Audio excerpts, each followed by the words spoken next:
Oh my God. This is Mark Patterson back with Finding Your Summits.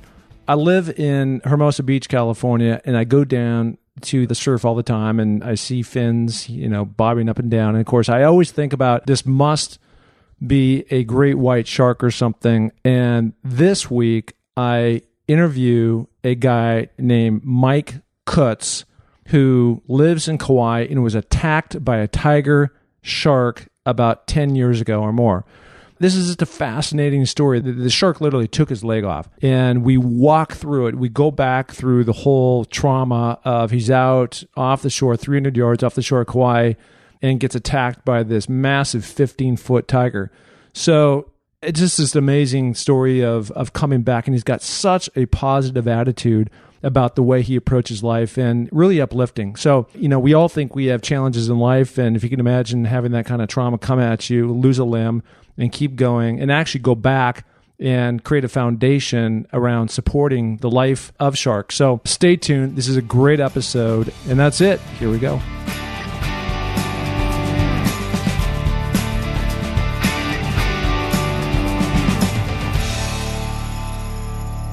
This interview this week is very fascinating for me because how often do you talk to a guy that's been attacked by a shark? And in this case, Mike Coots that's what happened to him. So, Mike, welcome to the show. I know you're calling in from Kauai. Aloha, I am.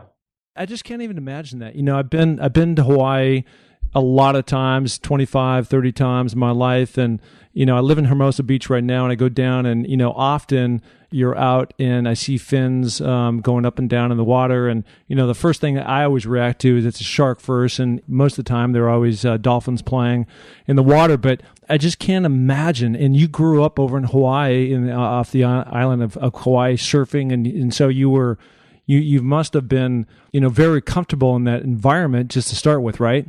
Yeah, we were basically a little tiny island surrounded by a lot of water, so you learn really fast that the ocean wants to be your friend. It can be something that can teach you a lot of lessons, and it can be your bread box. It can be your way to, have dinner at night via fishing and things like that. So you really become connected with the ocean early on, growing up on a little island. Yeah, I know, that's amazing. So let's go back and start to go through all this. So, I did some research on this whole thing, and again, the story was just fascinating, and it was just like, I got to talk to this guy. So this happened to you at a relatively young age, right? Correct. I was right out of high school, 18 years old at the time. And during that time, I can only imagine, you're kind of a product of your environment. I grew up in Seattle, so I'm out on the playgrounds all the time with my buddies playing football, and it's raining, and you're doing things like that, but certainly not in the water like the way you would be, or at least, up there it's Lake Washington and it's fresh water, so no sharks up there. But you must have grown up like either surfing or body surfing or boogie boarding or one of those things. Yeah, I started boogie boarding. I must have been 3 or 4 years old, and it became a daily thing, day in and day out. As soon as school finished, it was begging the parents to get to the beach as fast as we could so that we could, spend the afternoon until dark boogie boarding. 7 days a week, it was boogie board, boogie board, boogie board.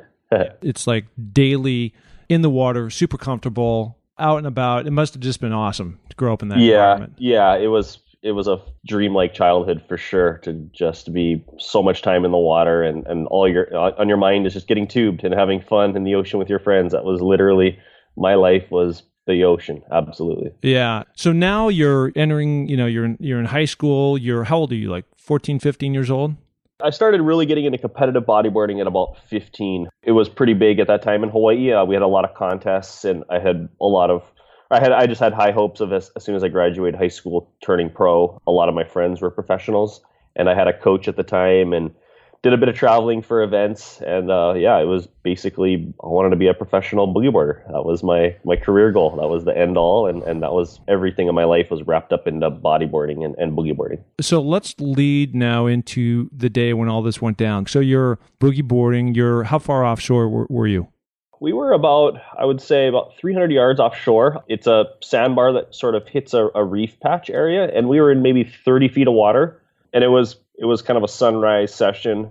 We had a long summer where we didn't really get too many waves, and this was the fall after that summer, and it was actually our first really good swell. And we pulled up to the beach, and I was with my coach, and we opened the car doors, and could smell a really stinky, like dead fish smell, like really foul. But because the waves were so good and it was such a dang long summer of no surf, it could have been I mean, it was the stinkiest thing I'd ever smelled, but that wasn't stopping us. What was that from? In retrospect, I think it might have been some shrimp that died off that hit the ocean and caused sort of some fish in the area to die off because of the extra amount of shrimp in the water. But I kind of really don't know. But it was this really foul, stinky smell. Unmistakable. And to this date, I have not smelt anything that bad in my life. Generally speaking, does that then bring more sharks to the area? Yeah, I would suggest in hindsight if you pull up to the beach and something feels off and expect your senses and you're just, this doesn't smell right, this doesn't feel right, kind of use that as an indicator to not paddle out. But like I said, sometimes when the surf is so good and you're just frothing as a kid, you're out there no matter what. From my standpoint, I wouldn't paddle that far out anyhow. I don't know. That's just my own thing. But you're 300 yards offshore. It's this day you go out. There's this bad smell in the air. Could be shrimp. Whatever that is. And how long had you been out there before all this goes down? It would have been maybe 5-8 minutes tops. I paddled out with like 5 buddies or so, and they right off the bat, within 10 seconds, I mean, literally the first set that came in, they all got great rides. And I was sitting next to a stranger, somebody I hadn't surfed with before, and this really beautiful wave came, and I, it felt like a longer time than it was, just watching all my friends get these really good ones on the inside, and I was like, you know what, I think this wave is mine. And I looked at him, and he looked at me, and you don't want to share a wave with a fellow surfer, so I sort of signaled my dominance by kind of just creating action, I guess, like paddling first to signal my, that this is my wave, and I want this wave. And it was as soon as my fingertips really like brushed the surface of the water to let him know that this was my wave, a large tiger shark came up from underneath me and lashed onto my legs. And it was just him and myself, and all my friends were like very inside. And then I was basically getting attacked by a shark. It was a sort of surreal moment, I guess. Like I was maybe playing another character in a movie. Like it wasn't really happening to me, but I was watching it happen. And it became kind of this fight or flight moment. It started ragdolling me back and forth. And I want to go back and I want to break this down a little bit. I'm a football guy, so these are X's and O's and like how these whole things, right? Yeah. So, I can remember it was like 1974 and my mom took me to this outdoor theater when they used to be popular, and that's the year, I'm not sure, my years are probably off a little bit, but when Jaws came out, right? And so, the way you traditionally think about these things is like dun dun dun, and they're on the surface and you can see the fin and they're coming at you and they open. And I think I read this thing came up like a submarine, right? Correct. You don't hear the Jaws music cueing. You don't see the dorsal fin from 100 yards away getting bigger and bigger as it gets closer to you. It was a complete blindsided attack, and that's the nature of sharks. That's what they do, is they sort of the element of surprise. They're not going to dance their way into the scene and do some whistles and a couple, it's basically they come in and that's what they do. So it completely got me sort of blindsided out of nowhere, right underneath me, and grabbed onto me. Were your legs hanging down? Yep, correct. So from the shark's angle, looking up, I would have looked like a turtle hanging off the board with the, my fins and everything off the back and my arms at the side. That classic turtle look. And it was basically just grabbed onto me, and I felt immense pressure. I didn't feel any pain or anything like that. It's just within a split second, its jaws were basically in my legs.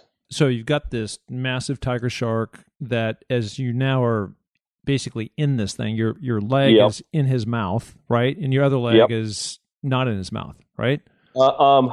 It probably was sort of half in its mouth. My right leg, I think, was closer to its jaw area, where there was probably a lot more torque and pressure because of that jaw closing. But both my feet, I have pretty bad scars on my left foot, so obviously that foot would have been at some point in its mouth. So now you've essentially got his whole mouth and jaws and everything right in your chest. Exactly. Right, because you're bent over and you're trying to fight this thing off. Exactly. And I remember it just being this really, really square and very wide and massive sort of nose shoved right into my chest. I started taking both my hands, I remember distinctly trying to grab onto both corners of its nose and push it away from my chest, like this complete get away from me. I remember, like, we've got, the only thing that can really hurt us in Hawaii besides sharks is centipedes. And when I see them, I get this like really, the hairs, stand up on the end of my sort of arms, and you get this really fight or flight, get away from me feeling. I remember distinctively that feeling, just whatever I've got to do to get this thing away from me. And I just was really trying to hold on to the corners of its nose, and it was, I mean, it was a good sized shark. I remember distinctly very wide, the nose. Like how many feet do you think this thing was? I would say about 12 to 15 feet long, via just sort of the width of its nose. And it was as square as a nice hardwood table, your dining room, like perfectly square and wide, just like that. And you, just because you grew up in Hawaii, you knew this was a tiger shark versus a great white? Correct. I knew exactly what was happening. It wasn't this is a dolphin on its side or a turtle or this or that or something else. It was very square and right. I mean, this is a very intimate attack. I guess most attacks would be intimate, but yes, it was right up into me, and it was obvious I was getting attacked by a large tiger shark. And what's the kind of the bio of a tiger shark versus a great white or some of these other ones? Are they known as being very aggressive, or was this out of character, or what? They're a little similar in sharks that they're opportunistic feeders. They'll take something that is an easy source of protein, and white sharks have been known to get a little bit more out of the water, and they can use sort of that impact of coming from the deep really fast and breaching the surface and knocking out its prey. Where tiger sharks, they're a little bit more, I think because they bite a lot more turtles, they're a little bit more cautious. I mean, they do come up pretty fast, but because they sort of finesse, I believe, their prey a little bit more. And their eyes will roll back. They have a membrane that'll sort of flip out for safety and for their eyes when they're attacking. And I mean, I've seen both attack diving with sharks and watching them attack prey, and they're a little different. And I think tiger sharks, to an extent, can be a little bit more cautious when they do.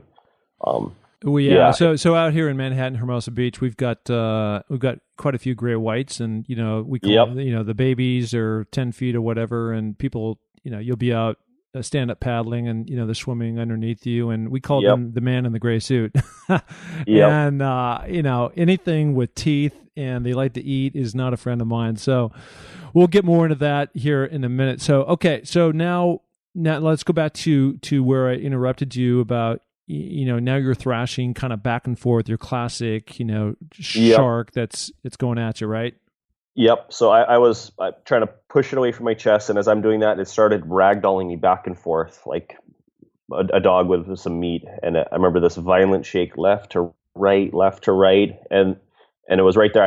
I was like, okay, now I've got to, this pushing away isn't working, and I started swinging with it with my left hand right on its nose. I think I maybe gave it a good 2 to 3 punches, and it just let go. Just like that, everything kind of, all the pressure released, that I sort of got right back onto my board. I was back on the surface of the water, and the shark just disappeared. It was like as fast as it came, it was gone just as fast. Wow. And I got back on my board, on my bodyboard, and at first I looked at the guy that I had sort of, tried to paddle battle with, and his eyes were out of his head like crazy. I remember he was ghost white, didn't say a word, and I yelled, "Shark, go in!" I obviously he just saw a shark attack in front of his eyes and knew what was happening, but I didn't know what else to say. And he started paddling in really fast, and I got repositioned on my bodyboard, and I looked at my index finger, and my index finger was split open, and I remember seeing the bone, and just, I had never been up to that point hurt that bad in my life, and blood everywhere, and oh my gosh, my finger, and I was like, okay, I better start, getting in as fast as I could. And I started paddling behind him, and as I'm paddling, my right leg starts doing this weird spasm, it like a uncontrollable shake, like it's kind of just starts wigging out and vibrating back and forth. And I thought, because I can't see it, it's, as you're paddling, you're in the prone position, it's behind you. I thought, okay, this is it. The shark is finishing me off. And I looked over my shoulder as I was paddling in, and it wasn't the shark. It was my leg completely severed off. Where was it severed? Right halfway up the shin, just perfectly cut off. Like your calf area, right? Yeah, my calf area. Yeah. And I remember it squirting out blood every time I saw like 3 good squirts, and I'm talking like 8 to 10 foot of blood squirting out, like just fire hydrant. Yeah. Going out, and and I think I was like, oh boy, this really isn't good. And luckily a little wave came right there, and I rode it on my stomach right up to the sand. and didn't really have time to kind of think of what just happened. Everything was just a really fast, just this wave came up, and I tried to stand up as soon as I got up to the water, to the sand's edge, and without a foot, you can't stand. And I remember kind of falling over and rolling down this little dune a little bit with sand and covered in blood and sand and all this stuff. And my friends on the inside, they saw what was happening, and they ran up to me. And I had a friend, Kyle, who was really quick thinking, and he first thing grabbed my board and took my leash and made a tourniquet within seconds. Very clear thinking. I literally had been on the beach for 4 seconds, and I basically had a tourniquet already on me. And then they dragged me up a little higher, and I remember him saying a prayer for me. And as Kyle was praying, I kind of got this really sort of wave of calm come over me, that if I were to die, I kind of thought I was going to die, it would be okay. It wasn't, I don't know, it wasn't scary. It wasn't like I was scared of dying, or that I was, I don't know. It's so much different than you would think in a shark attack movie or what goes on in Jaws. How many people were on the beach? There would have been about, I'd say, 6 to 8 people. And now they're all sort of around me in a circle, and Kyle's leading the prayer, and I just had my eyes closed, and I remember saying a couple things in the prayer, and I opened my eyes when he said amen, and there was a pickup truck right there. This guy, Keith, had seen everything happening from the lookout, and through his truck, knew something was wrong with all the commotion and everything, and some people might have been waving their hands in the air and stuff, and he threw his truck in 4-wheel drive and basically off-roaded down into the sand, and then rode on the sand as fast as he could right up to us, and they lifted me in the back of his truck, and they had the tailgate down, and I sort of just laid back there in the prone position on my back, and he took off. It was like seconds. It was perfectly choreographed, and he started taking off to the hospital, and nobody really thought to jump in the back of the pickup truck with me. So it was him driving. Keith was in the front driving, and it was just myself laying in the back of the truck with like 6 surfboards, probably his most prized surfboards, and now they're covered in blood. And I remember, I was honestly more scared of the car ride because we were going so dang fast than my injuries. We were bouncing all around, and we finally got on the main road, and I started going into shock. I remember, yeah, of course, really hot to really cold, back to really hot, back to really cold, sort of this over and over weird feeling that I've never had before, and it was kind of, it was a bit surreal, and I didn't want to look at my my missing leg or the injuries on my other leg, or even my injuries on my hand. So I started playing with the board bag on one of his surfboards. It was made out of this cloth-like material, and I started playing with it with my fingers, and just to keep my mind off of looking at everything else. I do remember glancing though back. We passed I think a mother and daughter going to school. This would have been like 7:30 in the morning, and I think everybody was on their way to school. And you know how you can tell the extent of your injuries by the reaction of others? I remember looking at their faces, and the they looked like they were going to throw up. Like, yeah, of course. Just seeing all this blood gushing out the back, and then I was back to the board bag, and I can't look at anybody. I can't look at my injuries. Just concentrate on this board bag. And it was about maybe a 10-minute car ride from there on the sand to the emergency room, and we pulled up right up to the ER, and I remember the doors of the ER opened up, and I think a couple nurses and a doctor ran out, and as soon as the doctor ran up and put his arm on my shoulder, my body just gave out. I think my eyes closed, and it was just lights out.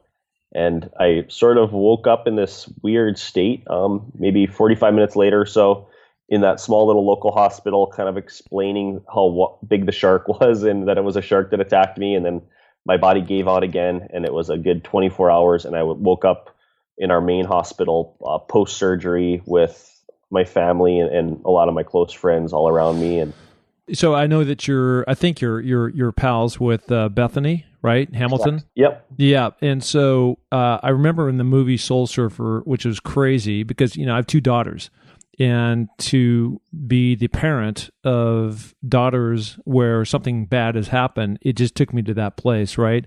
Yep. And the way you just described, you come in on the beach, your pals come over, they put the tourniquet on, the guy does the 4-wheel drive over the sand, picks you up, and now it's just a race like you're in the Indianapolis 500 trying to get back to the hospital. And it just reminded me of that whole scene playing out when, they're going they get her out of the water, a little bit different, but it's just, craziness. And then the way that they played it out in the movie, the music, and just, you don't know what's going to happen. I mean, you got this severely wounded, are you going to bleed out? And everybody else around is, you're the guy that got attacked, but everybody else has all this uncertainty, and just trying to get you to the hospital. So, I can't imagine. So where were your parents in this whole chain? Obviously they weren't there, but when did they get to the hospital? Yeah. My mom, she was a bank manager and got a phone call from somebody at the hospital, saying that I was severely hurt, from surfing. And my mom's biggest fear has always been when we boogie board, it's a lot, over really shallow sandbars. And she thought first thing was I broke my neck. And the doctor was like, he lost his leg to a tiger shark. And I think my mom had a sigh of relief for some reason. That's what she said. I think she just really had this fear that I was going to break my neck. And I think losing my leg, I don't know, to her, it was just something else. And she was like, okay, we'll get through this, I think. And my sister, she said she was at high school and the teacher came up and told her, and I think my sister just started bawling, and it's just kind of hard, in retrospect, just how hard that must have been on my family. I think to me, that would have been even, tougher than me for my own personal injuries and things. It's just how it affects your family. Of course. When I came to in the hospital at Wilcox, at our main hospital, I remember it was a real somber moment. I kind of came out of this fog, and it was really quiet all around me. And my mother was like, should I tell him? And the doctor's like, I can tell him. And my mother said, well, I'll tell him. And, Mike, you lost your leg in a shark attack. And I was like, I know, I saw it come off. I know I lost my leg. And I think as soon as I knew that and my family knew that, it was just like this real uplifting moment. Everybody's like, you're alive, and hugs and kisses and everything like that. But I think it must have been a hard time knowing, having my mother know that when I wake up from this, that she's going to have to tell me that I'm missing a limb. So that must have been a grueling 12 or 24 hours or whatever it was for her, I'm sure. Yeah. So there's a lot of things going on in my mind right now, and I want to get to them. And one of which is in February, I was down in Africa and Tanzania climbing Kilimanjaro with a bunch of NFL guys and Green Berets, Marines, and two of them were amputees. One was, her name is Kirsty Ennis, and she is a above the knee amputee. And then there's another guy, Peter, who had his leg, a bullet go through his calf. And so it sounds like similar to you, but what they were telling me, so we all climbed, there's 10 of us, 14 of us, something like that climbed Kilimanjaro, and they made it to the top. But what I was told is that the game changer is if you lose a limb like that, below the knee is you still have the stability of that kneecap really helping you dig in and do different things that you want to do. And when it's above the knee, it's just a different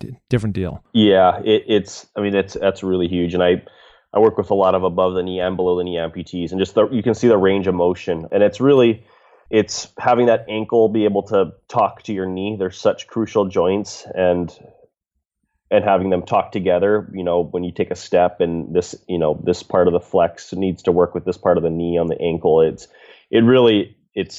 it becomes exponentially more difficult to do things when you're missing a knee, for sure. But fortunately, technology, we're getting there where we've got some really good microprocessor knees that can communicate really good with your ankle, with your prosthetic ankle, to know exactly what to do. So it is an exciting time if you are an above the knee amputee, because there's emerging technologies coming out like crazy, where pretty soon you're gonna be able to have a really good walk, and basically do everything that somebody that's a below the knee amputee can do. Yeah, it's just amazing. So you are pals with Bethany, and so when she was attacked, I think I read that you were actually there at her bedside. Correct. Right? Yeah. Yep. I got a phone call from her brother. And by the way, ask one more question tied into that. Yeah. Had you already been attacked? So you'd already gone through this whole time. Yep. Yep. And this was about 6 years later, so after my attack, and her family and my family were close family friends, and I grew up surfing with her and was really close to her brother. And one morning got a phone call from her brother, and he was obviously very panicked and in tears and hyperventilating. And my sister just got attacked by a shark, and I don't know if she's gonna make it. And um, man, that was a tough phone call to get. A phone call, you never want to get. And I remember hanging up the phone, saying a little prayer, and heard the ambulance go by. I heard just more sirens than I think I've ever heard, and knew that was her in the ambulance. And got in my truck and drove to the hospital. And it was basically, same thing. She was 12 to 24 hours, I think, just completely out while they did surgery and cleaned up the wound and everything. And spent some time with her family and friends in the hospital. And I was in her hospital. I was next to her bedside in her room. And I think it was just somebody had to go out, and her brother had to go out, and her parents were downstairs, and the nurse stepped out for a second. And she started getting conscious and coming to and waking up from all this. And as she opened her eyes, it was just her and I. It was pretty surreal. And I was the first person right there as she kind of came out of this fog. And I remember just telling her that it was going to be okay, and that everything was going to be all right. And she didn't seem upset, or it was, there's no sorrow. There was nothing. I think she was just genuinely happy to be alive. Just the sweet little girl, as she kind of, very pale, but coming to. And it was this really kind of a moment that, maybe there's somebody higher up that put me there at that time for that to happen. Absolutely. Yeah, absolutely. And the one thing too, and again, I personally don't know you, but I've read your story. And again, if the movie is any depiction of the way she really is, you guys both seem to be, half the glass half full, very positive. And, you look on the brighter side of things. And I mean, nobody would blame anybody just being attracted by a shark and being, upset with the world and why this happened to me and go through that. And you guys didn't sound like, play the blame game. You just more like, I want to go, seize opportunities and be positive and see this as something that I can turn into something, positive. And it's just great. Yeah. And I think it's also the nature of just spending, both of us, day in and day out, our childhood in the water. It wasn't like we just, went as a family vacation to the beach, and I stuck my toes in the water and a shark came out and grabbed me. We had spent our entire lives in the ocean, and you just know sharks, that's what they do. They're, that's their home, and we were in their backyard for half our lives, but that's their home, and that's where they live 24/7. And I think that's, for both of us, kind of just in the back of our minds of, that's kind of how the ocean works. So how many years ago was this for you? Like, so this happened to you was it 1997? Correct. I was 18 at the time. So that was 19 years ago. So I spent more than half my life as an amputee and a shark attack survivor. Okay. And you continued to live on Kauai. Correct. And did I see this right? There was a post or something that you made. I don't know how this could have been a post, because we weren't posting. I don't think back then, but it's just, your bottom line is, as you're coming out of consciousness, or coming to, you didn't blame anybody, and you're thankful to be alive. And I can't remember what you said or what I saw, but just, bottom line is just very positive about the your state and going forward, and you're going to turn this into a positive. Yeah. And I had really strong family support. I had the community that was completely just came with, open arms and really helped me out. And I had a guy visit me really early on with a prosthetic leg, the second day that I was in the hospital. And that was kind of a defining moment for me, just knowing that there was a future with prosthetics, and that I'll be able to walk again and get back in the water. It was kind of, everything just, I don't know. I've been very fortunate. I haven't had any PTSD, no bad dreams. It's been a bit of a surreal experience. And in retrospect, it's been the greatest thing that's ever happened to me. Just the life experiences and the opportunities and the people I've been able to meet and the stories I've been able to share. I don't know. I think a lot of people, everybody's got something that happens to them, and mine's very it's very visual and it's there, and I've got a prosthetic, but there's people that you walk by every day that's got something you don't see, and they're struggling with something. And I don't know, we've all got something, and that's just the nature of being humans. And I think, and I think we've just got to sort of figure out ways around it. And I think we are, as humans, very good at adapting too, and adapting during difficult times. Yeah, no. So the name of this podcast is Finding Your Summit, right? And that's really all about overcoming things. And you said it perfectly. You know, we all have things that hit us at some point in time. And I've had a lot of knocks on me, falling off the horse many times. And of course, it's always about getting back on top of that horse and being valiant on, you know, I'm not going to let this slow me down. I'm not going to be turned back by this. I'm going to keep going and turn that thing into a positive, as I said before. So congratulations to you on that. And, you know, you just have the right attitude. And so much of this, as you pointed out, is, you know, mentally, where do you want to put your focus? Do you want that to be positive or negative? Or, you know, do you want to carry this around as a chip on your shoulder? And that just doesn't, you know, move the ball down the field. So on that note, I want to talk about this project that you're involved in, Fin to Fin, right? Yep. And tell us a little bit more about what that is all about. Yeah. So what it is it's a surfboard fin system that you put on your board, and it's basically a personal statement saying that if I've got this fin system on my board and I get attacked by a shark, and heaven forbid I don't make it, my wishes to that local government of wherever I was surfing when that attack happened is to not call the sharks after the attack. There's been a spike of shark attacks worldwide, and in some places like Australia, the government has this pressure to do something about it. And a lot of that is called culling, and that's basically removing or killing or fishing for a shark in that area to basically kill it and try to remove that threat. And science has shown that it doesn't work. I believe personally it's a barbaric knee-jerk reaction. You're not coexisting. That's not how even the science says it doesn't work, because sharks just move such great periods, such great distances over periods of time, that by the time you put those hooks out, you're not going to get that same shark. And just on the principle that we're in their oceans, and that's not for us to do anyways. And it really is. We've been losing shark stocks like crazy worldwide, and they play an invaluable role in our marine ecosystem as an apex predator. We really are starting with science to see the invaluable role that sharks play in our oceans. They have been around for hundreds of millions of years. They predate the dinosaurs, survived these massive extinctions that everything else on Earth basically got wiped out, and sharks survived. So I really strongly feel that they're here for a reason, and that they've survived through all this as a important part of our marine ecosystem. And at the very top, they remove the sick, the weak, and they keep the genetics in the ocean really strong, or as strong as it can be. And the rate that we're killing sharks, it's crazy. We're talking upwards of 100 million sharks a year killed.